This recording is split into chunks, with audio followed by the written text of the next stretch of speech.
Ақша шақыру техникасы, оны қалай жасаймыз?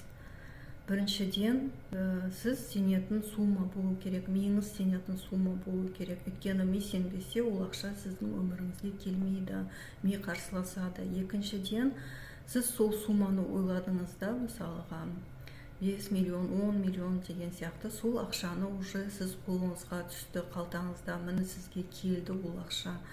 Сол ақшаны сіз сезінуіңіз керек, өйткені ақша бізге состояниеға келеді.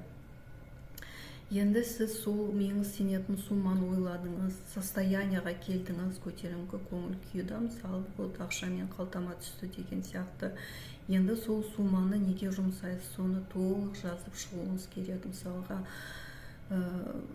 кредит, күйеуіме, бала-шағама деген сияқты бірінші очередь ондай жолдарды ойламайсыз, керісінше бірінші очередь өзіңізге эмоция сыйлайтын заттарды ойлауыңыз керек. Мысалы, спа-салонға барам, бренд киімдер алам деген сияқты, бренд сумка алам деген сияқты, бірінші өзіңізге эмоция сыйлауыңыз керек.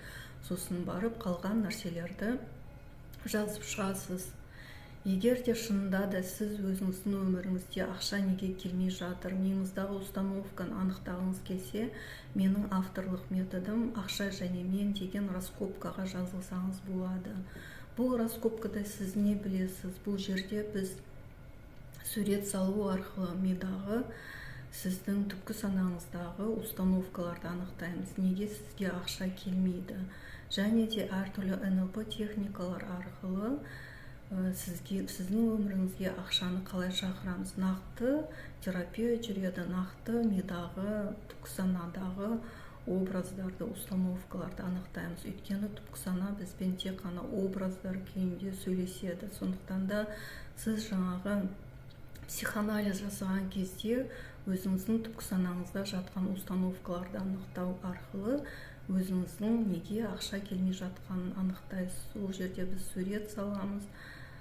Сурет салу арқылы түпкі санадағы установкаларды анықтаймыз, және НЛП және басқа да техникалар арқылы өміріңізге ақша шақыру техникаларын жасаймыз. Терапия, проработка болады. Сондықтан да егер сіз жазылғыңыз келсе, маған плюс батырмасын батырып жазып кетсеңіз болады.